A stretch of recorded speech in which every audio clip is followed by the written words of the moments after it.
Olá pessoal, eu sou Luiz Arthur Nogueira e este é o Papo de Economista, um programa feito por economistas sem economês, direto dos estúdios da B3 em São Paulo. Conosco nesta semana o economista Antônio Corrêa de Lacerda, professor doutor, Departamento de Economia da PUC de São Paulo e sócio-diretor da AC Lacerda.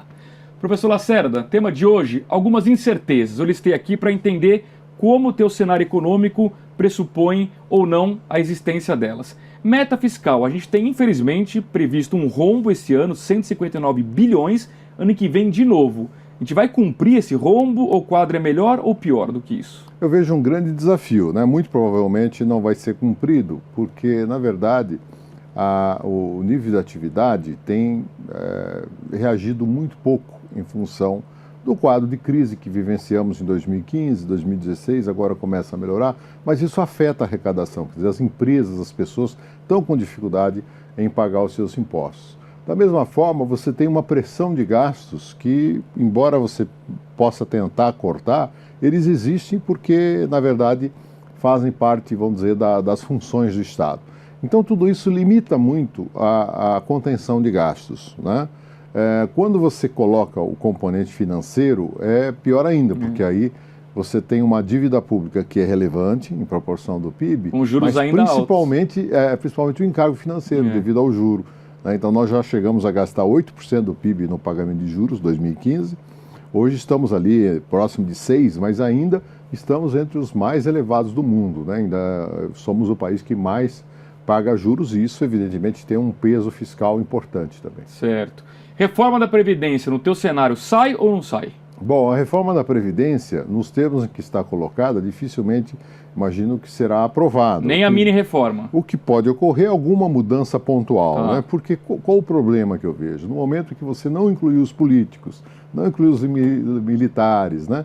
Não incluiu várias categorias, judiciário não está presente, não tratou do problema da inadimplência enorme de alguns devedores da Previdência. Quer dizer, você fica meio sem argumento, né? Principalmente um Congresso, às vésperas de um ano eleitoral, certamente terá resistências a conduzir esse processo. Então, eu acho mais provável uma meia-sola, quer dizer, aquela mudança cosmética para dizer que houve, mas o tema continuará em pauta, até porque ele é relevante para a maior parte dos países do mundo, o Brasil não é diferente. Perfeito. Haverá aumento de impostos no teu cenário? Não, eu acho que não tem menor espaço, né, para aumentar imposto, até porque se você tentar aumentar imposto na situação em que a economia está... É um tiro no pé. É um tiro no pé. Você vai tentar aumentar impostos para elevar a arrecadação e a arrecadação pode até cair, né? Então não há espaço para elevação de impostos. O que o governo vai continuar fazendo, como todos os governos fizeram, são refis, né, que são refinanciamentos de dívida de impostos, tentativas pontuais de melhorar a arrecadação. A agenda populista pode vencer em 2018? Aqui essa pergunta tem um pressuposto seguinte: qual é o risco eleitoral? O risco, eu acho que ele é relevante porque, na verdade, diante de uma crise, uma situação de incerteza na economia, as soluções populistas ou oportunistas tendem a ganhar pulso. Nós já vimos isso na nossa história recente. Por outro lado, eu creio que a nossa democracia, aos poucos, ela vai se consolidando também.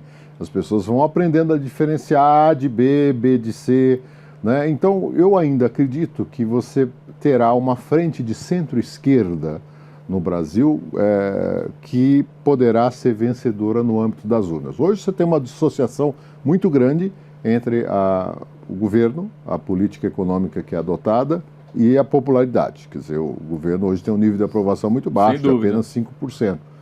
Então, por outro lado, você tem um recall de governos anteriores, né? E isso explica, a meu ver, até a excelente posição do Lula nas pesquisas. As pessoas lembram de 2010, foi um ano fantástico. Isso, foi um ano fantástico. Então, por outro lado, há um desgaste também, né? Claro. Ele provavelmente tem um teto.